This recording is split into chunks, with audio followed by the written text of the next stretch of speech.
ოპოზიცია შკოს არ ვარიგებ, რა უფლება მაქვს, ეს არც კრიტიკაა, მადიარს ნუეძებთ ბიზნეს კლანში, ის არ არსებობს და თქვენთან მით უმეტეს.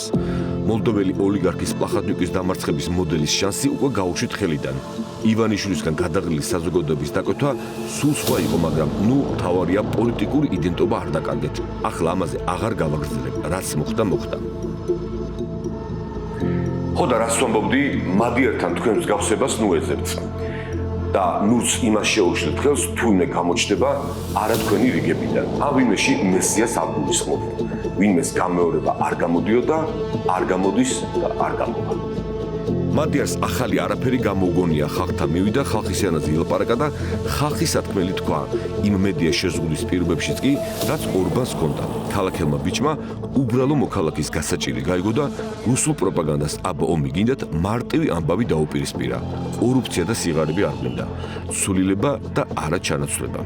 მედიკამენტებზე დღეგეს გაუქმდა საშემოსავლო გადასახების შემცირება, ჯანდაცვის სახსრების გაზრდა და საპენსიო ბარათის შემოღება, რომლის გამოყენება შესაძლებელია საკვების მედიკამენტების და სამედიცინო მომსახურების საფასურის გადასახდელად.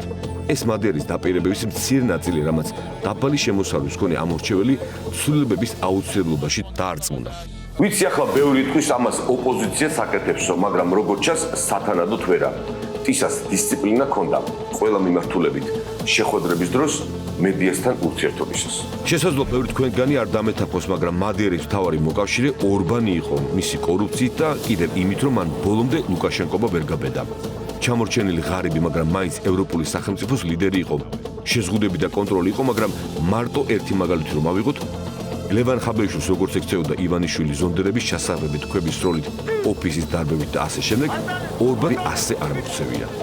ისე აქვე ვიკითხავ მოგრძალებულად, რამე რომ არ დამაბრალოთ. და მაინც რატო გამოკეტა ხაბეიშვილი ივანიშვილმა ციხეში?